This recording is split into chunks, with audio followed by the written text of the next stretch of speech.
Hello everyone, एक second रुको। आपने कभी सोचा है डेटा एनालिस्ट के इंटरव्यू प्रोसेस में एक्चुअली में होता क्या है? हम बार बार इंटरव्यू देते हैं बट फिर भी हमारा इंटरव्यू में सिलेक्शन होता नहीं है और कई लोगों को पता ही नहीं है कि इंटरव्यू के अंदर एक्चुअली में क्या क्या चीजें पूछी जाती हैं। तो अगर आप डेटा एनालिस्ट इंटरव्यू के लिए इस साल प्रिपेयर कर रहे हो या आपने पहले से ही कोई डेटा एनालिस्ट का इंटरव्यू दिया है बट उसके बाद भी आपका सिलेक्शन नहीं होता है, आप कंफ्यूज्ड हो जाते हैं, डिसअपॉइंटेड हो जाते हैं और डीमोटिवेट हो जाते हैं, तो इस वीडियो के अंदर मैं आपको एक पूरी स्टोरी बताऊंगा, round bye round, step by step. कोई फ्लफ नहीं होगा, सिर्फ रियलिटी के बारे में हम बात करेंगे। So hello everyone, my name is Mukesh and I am a data analyst. I have almost more than 5 years of experience in this field. और इसके अलावा जो है मैंने कई डेटा एक्सपीरियंस कैंडिडेट को ट्रेन भी करा है और इस फील्ड में मुझे काम करते हुए एज अ मेंटर मोस्टली जो है 3 से 4 साल हो चुके हैं, ठीक है ना। तो मैंने कई सारे कैंडिडेट्स को इंटरव्यू में फेल होते हुए भी देखा है, वो सेम रीजंस की वजह से। तो अगर आपके साथ भी यही प्रॉब्लम हो रही है तो ये वीडियो आपके लिए है, ठीक है। उससे पहले अगर आप में से कोई भी जो है मुझसे कनेक्ट करना चाहता है, अपनी क्वेरीज को डिस्कस करना चाहता है, तो you can always connect with me by filling the Google form, जिसका लिंक जो है मैं इस वीडियो के डिस्क्रिप्शन में डाल दूंगा। तो उसमें आप मुझसे पर्सनल काउंसलिंग ले सकते हैं, अपने क्वेश्चंस पूछ सकते हैं, रेज्यूमे से रिलेटेड, रोड मैप से रिलेटेड, हम सारी चीज़ें जो उसमें डिस्कस करेंगे डिटेल में। तो आप जो है मुझसे उस डिस्क्रिप्शन फॉर्म में जो मैंने लिंक इस वीडियो के लास्ट में डाला है उसके थ्रू आप कनेक्ट कर सकते हैं। Now let's we can start in this video. इस वीडियो में सबसे पहले मैं आपको राउंड के हिसाब से जो है चीज़ें एक्सप्लेन करूंगा कि अगर आप डेटा एनालिस्ट के इंटरव्यू देने जा रहे हो तो सबसे पहला राउंड आपका क्या होता है, राउंड नंबर 1 होता है। राउंड नंबर 1 में क्या होता है, रेज्यूमे की स्क्रीनिंग होती है। सबसे पहला ही ये इम्पोर्टेंट राउंड होता है जिसमें 80 to 85% कैंडिडेट जो होते हैं वो लगभग एलिमिनेट हो जाते हैं। अब उसके बहुत सारे रीज़न होते हैं। अब आपने बहुत मेहनत भी कर ली, आपने अपनी स्किल्स भी पढ़ ली, बट अभी भी आपको अपने रेज्यूमे को टेलर करना नहीं आता है। आपको ये समझना पड़ेगा कि आप जब भी किसी अपॉर्चुनिटी पे अप्लाई करते हैं तो एचआर के पास ऑलरेडी बहुत सारे रेज्यूमे होते हैं। एक रेज्यूमे पे वो सिर्फ 2 से 3 सेकंड का टाइम देते हैं, इससे ज़्यादा नहीं देते हैं। तो इसमें मैं आपको कुछ टिप बताऊंगा, 3 चीज़ें जो आपको अपने रेज्यूमे में रखनी है। पहली, आपका स्किल सेक्शन जो कि बहुत क्लियर और रिलेवेंट होना चाहिए, related about the data analytics से होना चाहिए, जैसे SQL, advance Excel, Power BI और टैबलू और पाइथन, ठीक ना। ये तो एटलीस्ट आपके जो है रेज्यूमे सेक्शंस के अंदर स्किल सेट होनी चाहिए। इसके अलावा सॉफ्ट स्किल्स भी आपको रखनी है जिसमें आपका कम्युनिकेशन स्किल्स है, स्टेक होल्डर मैनेजमेंट है, स्टोरी टेलिंग है, डिसीजंस मेकिंग है, एडेप्टेबिलिटी है। तो this kind of the skill, ये जस्ट मैंने एक एग्जांपल दी है बट ये भी आपको अपने रेज्यूमे में रखनी है। इसके अलावा जो सबसे इम्पोर्टेंट सेक्शन होता है गाइस, वो आपका प्रोजेक्ट का सेक्शन होता है। मैं आपको ये नहीं बोलूँगा बहुत सारे प्रोजेक्ट बनाओ, कम प्रोजेक्ट बनाओ, बट उसमें भी एक ऐसा रियल प्रोजेक्ट बनाओ जिसको आपने एंड टू एंड बनाया हो, ठीक है ना, जिस पे आपने एक्चुअली काम करा हो। तो डिग्री से ज़्यादा यहाँ पर इम्पोर्टेंट क्या है, आपकी स्किल्स और प्रोजेक्ट है, ताकि जब आपसे उस प्रोजेक्ट के बारे में पूछा जाए तो आप उसको एक्सप्लेन कर सको। प्रोजेक्ट को एक्सप्लेन करने के जो है तरीका ये होता है कि आपको एक्चुअली में उसमें अपने नंबर्स बताने, क्वांटिफाई मैनर में आपको उसमें मेंशन करना है। फॉर एग्जांपल, अगर आप जो है लिखते हैं I have to analyse the data, मैंने डेटा को जो है एनालाइज करा, ये नहीं लिख के आपको ये लिखना है कि you have actually analyse the data with the 5 lakhs of row of sales, ठीक ना। सेल्स के डेटा की आपने जो है 5 लाख से ज्यादा रोज को एनालाइज करा है। अब किस चीज को लेके आपने एनालाइज करा, वो स्किल्स भी आपको मेंशन करनी है, पांडास को, सीक्वल को, एक्सेल को, और उससे इम्पैक्ट क्या बना है। आपका रिपोर्टिंग टाइम जो है 40% आपका रिमूव हुआ है। तो जब आप इस प्रोजेक्ट को उसमें मेंशन करोगे, इन चीज़ों को फॉलो करते हुए, मेक श्योर आपका जो रेज्यूमे होना चाहिए जेनरिक होना चाहिए। कभी भी आपको एक रेज्यूमे को 50 से ज़्यादा कंपनीज में नहीं बेचना है। हर जॉब के हिसाब से अपने रेज्यूमे को थोड़ा कस्टमाइज़ करो। रेज्यूमे बनाने के लिए जो है आप डिफरेंट रिसोर्सेज को फॉलो कर सकते हो। मैं आपको ये सजेस्ट करूँगा कि novoresume.com पे भी आपको काफ़ी 80s फ्रेंडली रेज्यूमे मिल जाएंगे। इसके अलावा आप जो है overleaf.com वेबसाइट्स की हेल्प से बहुत ही क्लीन रेज्यूम बिल्डर बना सकते हो, जो कि बिगिनर्स के लिए बहुत अच्छा है। इसके अलावा आप जो YouTube पे भी कुछ डेटा एनालिस्ट से रिलेटेड रेज्यूमे देख सकते हो। गिटहब प्रोफाइल पर भी आप लोगों के टेम्पलेट डाउनलोड कर सकते हो। ये सारी चीज़ें गाइज मैंने भी अपनी पर्सनल टाइम पर जब मैं ट्रांजिशन कर रहा था, मेरे पास कॉल नहीं आते तो मैंने करा, तो डेफिनेटली आपको इसका बहुत ज़्यादा बेनिफिट मिलेगा और आप मल्टीपल ऑफर भी निकाल सकते हैं। इसके बाद जो सेकेंड राउंड होता है वो होता है HR स्क्रीनिंग कॉल। इस राउंड का ड्यूरेशन 15 से 20 मिनट हो सकता है। जनरली ये वैसे फ़ोन कॉल होता है, कई बार आप वीडियो कॉल भी एक्सपेक्ट कर सकते हैं। इसमें HR जो है आपका इंटरव्यू लेती है। कई लोग सोचते हैं कि ये तो बहुत ईजी होता है, एलिमिनेशन नहीं होता है, लेकिन इसमें भी बहुत लोगों का एलिमिनेशन होता है। अब HR आपसे इसमें जो है 4 चीज़ें चेक करेगी जब आपको फ़ोन करेंगे। सबसे पहले, क्या आप क्लियरली बोल सकते हैं, आपका कम्युनिकेशन स्किल्स अच्छा है कि नहीं है, आप 60 सेकंड में अपने इंट्रोडक्शन को प्रॉपर तरीके से एक्सप्लेन कर सकते हैं। तो इसके लिए मैं यही बोलूँगा कि आप अपना सेल्फ इंट्रोडक्शन प्रिपेयर करें। भले ही आप मिरर के सामने खड़े होके you just need to explain yourself, कि अगर आपसे कोई इंट्रोडक्शन पूछता है तो उसको आप एक्सप्लेन कर सके सामने वाले को विद इन 60 सेकंड के अंदर। इसके बाद में दूसरी वो चीज़ आपसे पूछेंगे, आपकी सैलरी एक्सपेक्टेशन क्या है। तो पहले रिसर्च करो Glassdoor, लिंक्डइन पे और मार्केट रेट में कि आप मार्केट का कंपैरिजन करके उसके बाद आप कॉन्फिडेंटली बोलो। तीसरी जो थी नोटिस पीरियड के बारे में, आपके अवेलेबिलिटी के बारे में पूछा जाता है, तो इसका जो भी आपको स्ट्रेट फॉरवर्ड जवाब देना है। इसके अलावा चौथी, why do you want to join this company, ये क्वेश्चन अगर आता है तो आपको इसके बारे में भी प्रिपेयर करना है।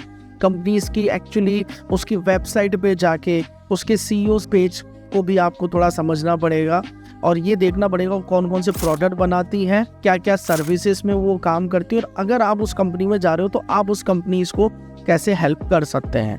राउंड नंबर 3 की अगर मैं बात करूं तो वो जो होता है आपका टेक्निकल राउंड। अब टेक्निकल राउंड सबसे इम्पोर्टेंट राउंड होता है गाइस, ये लगभग 45 मिनट से 1 घंटे का होता है और यहाँ पर एक्चुअली में आपकी एक्चुअल स्किल सेट टेस्ट होती है। सबसे इम्पोर्टेंट स्किल सेट आपका जो फर्स्ट एरिया चेक किया जाएगा सीक्वल में कॉमन क्वेश्चंस आपसे पूछे जा सकते हैं, like that group by catch, join से रिलेटेड है, कुछ क्वेरीज दी जा सकती है विंडो फंक्शन और सब्स क्वेरी से रिलेटेड, ठीक ना। हर डेटा एनालिस्ट के इंटरव्यू में मोस्टली सीक्वल तो होता ही होता है गाइस, तो आपको उसको तो प्रिपेयर करना है। उसके लिए आप W3 स्कूल्स पे अगर आप बिगनर हैं तो मैं ये सजेस्ट करूँगा, अगर आप बिल्कुल जीरो से सीक्वल शुरू कर रहे हैं तो w3school.com पे जाइए, वहाँ पर सिंटेक्स एग्जाम्पल्स को पढ़िए, लाइव एडिटर पे प्रैक्टिस करें। उसके बाद you can try to practice HackerRank, जिसमें छोटे छोटे चैलेंजेस होते हैं बिगिनर से लेकर एडवांस तक। तो आप डेली ये रूटीन बना लीजिए कि 2 से 3 प्रॉब्लम्स आपको यहाँ से सॉल्व करनी है, ठीक है ना। जब ये भी आपका हो जाता है then you can go for the LeetCode, जिसमें हम एडवांस क्वेश्चंस की प्रैक्टिस कर सकते हैं।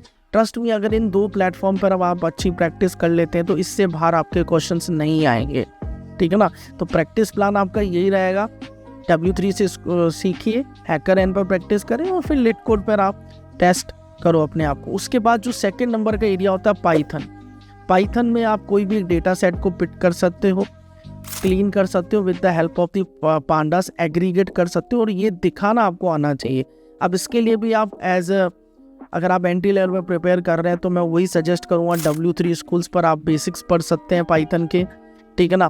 कैगल पर जाके आप फ्री में पाइथन और पांडास के कुछ कोर्सेस हैं, ठीक है ना। डेटा सेट्स वहाँ से उठा के आप प्रैक्टिस कर सकते हैं। कुछ पब्लिक डोमेन की वेबसाइट से भी आप डेटा सेट उठा के कर सकते हैं। और अगेन हैकररैंक पर भी सेम आप पाइथन के चैलेंजेस को सॉल्व कर सकते हैं। अगर आप फ्री में पाइथन कोडिंग एनवायरनमेंट को यूज़ करना चाहते हैं तो आप काफ़ी सारे जो है टूल्स को डाउनलोड कर सकते हैं। मैं आपको ये सजेस्ट करूँगा, अभी आप स्टार्ट करें तो गूगल कोलाब को जो है प्रैक्टिस के लिए यूज़ कर सकते हैं, जिसके लिए आपको कोई भी एक्सटर्नल टूल इंस्टॉल नहीं करना पड़ेगा, सीधा आप उसमें कोड कर सकते हैं। अब एरिया नंबर 3 जो मैं आपकी बात करूँगा, एडवांस एक्सेल आपका बहुत अच्छा होना चाहिए, जिसमें एक्चुअली में VLOOKUP, pivot table, basic formulas के बारे में काम करना आपको पता होना। अगर कंपनी एक्सेल यूज़ करती है, अब देखो डिपेंड करता है कंपनी टू कंपनी, कोई कंपनी सीक्वल पे ज़्यादा काम कर रही है, कोई पाइथन पे कर रही है डेटा क्लीनिंग के लिए, कोई एक्सेल यूज़ कर रहे हैं, ठीक है ना, कोई पावर भी और टैबलू यूज़ कर रहा है। तो उस हिसाब से आपको ये बेसिक टूल्स तो सीखना ही सीखना है। एक्सेल सीखने के लिए आप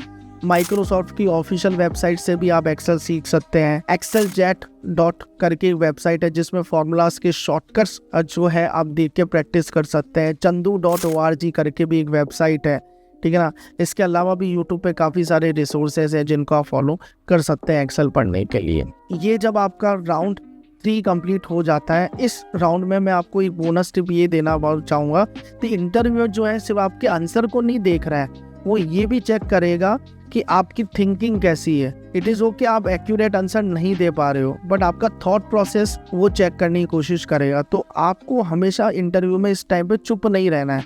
अगर आपको आंसर जो है पता है तो आपको बोलना है, पता नहीं है तो एटलीस्ट आप अपने थॉट प्रोसेस को एक्सप्लेन करो, चुप मत रहो। कॉमन मिस्टेक्स क्या करते हैं, लोग सिर्फ थ्योरी पढ़ते हैं, प्रैक्टिस नहीं करते, इस वजह से वो जो है इस राउंड को क्लियर नहीं कर पाते, जो कि इसमें हैंड्स ऑन नॉलेज काम आती है। इसके बाद राउंड नंबर 4 जो होता है, जो कि बहुत इंपॉर्टेंट होता है, केस स्टडी वाला। केस स्टडी के अंदर again it depend company to companies, आपको टेक होम असाइनमेंट्स भी दिया जा सकता है, या आपको उस पर्टिकुलर टाइम पे बोला जाएगा कि भाई 45 मिनट का या 1 घंटे का टाइम है या 1.5 घंटे का टाइम है, इस पर्टिकुलर टाइम पर आप ये ऑनलाइन जो है केस स्टडी सबमिट कर सकते हैं। जनरली टेक होम असाइनमेंट दिए जाते हैं। इसमें कंपनीज मोस्टली अगर मैं बात करूं तो देखो स्टार्टअप्स और प्रोडक्ट बेस्ड कंपनीज ज़्यादातर ये इस तरीके राउंड इंट्रोड्यूस करती है। आपको सर्विस बेस्ड कंपनी में बहुत कम दिखेंगे इस तरह के राउंड। आपको एक डेटा सेट दिया जाएगा, आपको टाइमिंग दी जाएगी और आपको उसको एनालिसिस करके जो है प्रेजेंट करना होता है। और मोस्ट ऑफ द कैंडिडेट जो होता है वो इसको लूज कर देते हैं, बिकॉज उनके पास प्रेजेंटेशन स्किल्स नहीं होती है, वो सिर्फ एक टेक्निकल स्किल्स के पीछे ही ज़्यादा फोकस करते हैं। तो 3 चीज़ें जो आपको इस असाइनमेंट को या इस केस स्टडी में करनी है। पहला, डेटा को क्लीन करो, अच्छी तरीके से उसको समझो, उसकी प्रॉब्लम स्टेटमेंट को हैंडल करो, उसमें अगर कोई डुप्लीकेट है तो उसको रिमूव करो और उसको डॉक्यूमेंट के फॉर्म में रिप्रेजेंट करो कि आपने क्या क्या स्टेप्स अप्लाई कर रही है।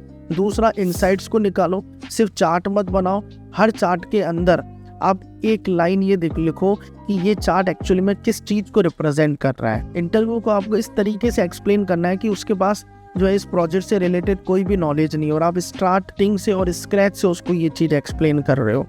तीसरी, प्रेजेंटेशन को क्लीन करो, ठीक ना, स्ट्रक्चर फॉर्मेट में रखो, रीडेबल रखो। और ये मोस्ट ऑफ द कैंडिडेट अब इसके अंदर कॉमन मिस्टेक क्या करते हैं, ओवर कॉम्प्लिकेट कर देते हैं वो चीज़ों को, ठीक ना। कई बार वो कॉम्प्लेक्स एल्गोरिदम इसमें यूज़ कर देते हैं। आपको ऐसा नहीं करना है, आपको simple, clean and insightful insights analysis करना है और यही उनको चाहिए होता है। अब अगेन अगर आपको केस स्टडी की प्रैक्टिस करनी है तो कैगल पे जाके आप रियल वर्ल्ड के डेटा सेट उठा सकते हैं, गूगल पर जाके आप डेटा सेट को सर्च कर सकते हैं, कोलाब और जुपिटर नोटबुक में आप केस स्टडी को कर सकते हैं अभी अगर आपको प्रैक्टिस करनी है। इसके बाद जो राउंड नंबर 5 होता है वो होता है मैनेजरल राउंड होता है। इस राउंड के अंदर टेक्निकल चीज़ें नहीं होती हैं, बट इसमें आपका मैनेजर और जो भी सीनियर टेक लीड होता है वो ये चीज़ एक्चुअल में चेक करता है कि आप उस कंपनी के कल्चर में फिट होंगे या नहीं होंगे। तो कल्चर से रिलेटेड क्वेश्चंस पूछे जाते हैं, बिहेवियर से रिलेटेड आपसे क्वेश्चन पूछे जाएंगे। सबसे पहले आपसे ये चेक किया जाएगा कि आप उस टीम में एडजस्ट हो सकते नहीं, आपने इससे पहले किसी टीम को हैंडल करा नहीं है, या आपने अगर हैंडल करा है तो उसको कैसे हैंडल करा है। तो आप इस चीज़ में स्टार मेथड का यूज़ कर सकते हो अपनी जो है प्रोजेक्ट को एक्सप्लेन करने के लिए, अपनी जो है पिछली कंपनी के काम को एक्सप्लेन करने के लिए, ठीक है ना। अगर आपका डेटा इनकम्प्लीट है तो आप इस राउंड को क्लियर कर ही नहीं पाओगे, बिकॉज आपको अपनी थिंकिंग को जो है क्लियरली जो है उनके सामने एक्सप्लेन करना है इस इंटरव्यू के अंदर। करियर गोल के बारे में भी इसमें पूछा जाता है कि आप 5 साल में अपने आप को कहाँ तक देखते हैं। तो आपको हमेशा ऑनेस्ट रहना है, कंपनी की ग्रोथ से कनेक्ट करो और फिर अपने आंसर को आप मॉडिफाई करो। कॉमन मिस्टेक जो कैंडिडेट करता है वो अंडर एस्टिमेट कर देता है इस राउंड को भी। टेक्निकल तो उसने क्लियर कर लिया, बट अभी जब तक ये राउंड आपका क्लियर नहीं हुआ है तब तक आप जो है सेट कंपनी में जो है आप सिलेक्शन के एक्सपेक्टेशन नहीं रख सकते हैं, ठीक है ना। तो इसलिए आपको इस राउंड को भी अच्छे तरीके से प्रिपेयर करना है और क्लियर करना है। अब इसको प्रिपेयर करने के लिए आप ग्लासडोर पे जाके रियल इंटरव्यू क्वेश्चंस देख सकते हो, एम्बिशन स्पॉट्स को भी आप जो है फॉलो कर सकते हो। तो स्टार मेथड के हेल्प से आप इंटरव्यू को कैसे क्लियर करते हैं, किस तरीके से आपको जो इंटरव्यू क्वेश्चंस के जवाब देने चाहिए, आप ये सारी चीज़ें देख सकते हैं। अब बोनस टिप ये है कि जो मैंने पर्सनली फॉलो किया है, इंटरव्यू जब भी आपका कंप्लीट हो जाता है आपको फॉलो अप करना है। आप एचआर को या कोई भी जो है रेस्पेक्टिव पर्सन जिसने आपको रीच आउट करा था ईमेल के थ्रू, आप उसको एक शॉर्ट प्रोफेशनल ईमेल का नोट भेजो, ठीक है ना, हर राउंड के बाद में, ठीक है ना। मोस्टली चलो हर राउंड के बाद में आप भेज सकते हैं, ठीक है ना। something like that, thank you for the opportunity, I really enjoyed our conversation, I am really excited about this role and I am really looking forward to hearing from you.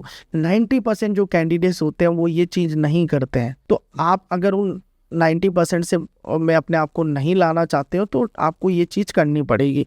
एक और चीज़ है, रिजेक्शन से मत डरो, हर एक interview की practice करो। जितने ज़्यादा इंटरव्यू दोगे उतने ज़्यादा आपके चांसेस होंगे सिलेक्शन के। If you have found this videos really helpful for you, don't forget to subscribe my YouTube channel and like my YouTube channel. Thank you so much.